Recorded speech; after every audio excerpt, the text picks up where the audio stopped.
Bu video juda yomon oqibatlarga olib kelishi mumkin. Hammaga assalomu alaykum. Tanisinglar kerak-a?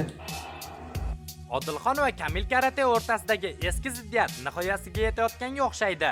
Bugun Odilxon Instagramda keskin murojaat qilib, Kamilning zapalini joyiga qo'ymoqchi ekanini ochiq aytdi. Kamariddin Hasanov. Buni oxirgi payt menga chiqarayotgan videolari nafsoniyatga tegishlar, juda yomon haqoratlar. O'sha bu sport emasda, u dushmanlik.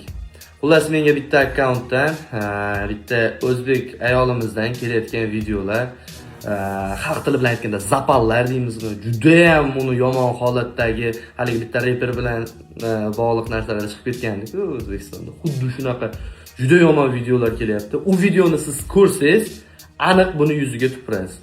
U Kamilning doimiy ustunlik davolaridan charchaganini bildirib, masalani yuzma-yuz hal qilishga chaqirdi. Kamil esa hozircha jim, tomoshabinlar esa bitta savol bilan qiziqmoqda. Bu mojaro ringda hal bo'ladimi yoki shu yerda tugaydimi? Bu videolar chiqqandan keyin Kamil O'zbekistonga 100% kela olmaydi. Xullas Saturnga ko'rsatdim. Nima deysan?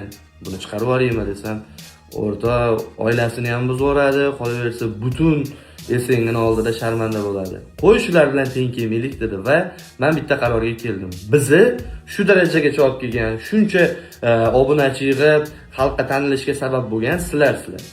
Sizlarga savol beraman. Xohlaysizlarmi mana shu videolar chiqishini, buni asl yuzini, qanaqa iflos, isqirt odamligini? Agar mana shu video kechgacha 40 mingta like yig'sa, like nima uchun kerak menga? To'g'risini aytsam, o'zim uchun aktiv qaysidir ma'noda va sizlarning xohishinglar.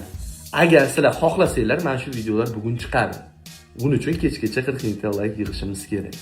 Lekin bu videolardan keyin menimcha uni hoji akaligi ham, patriotligi ham yer bilan bir bo'lsa kerak. Yana ham bilmadim.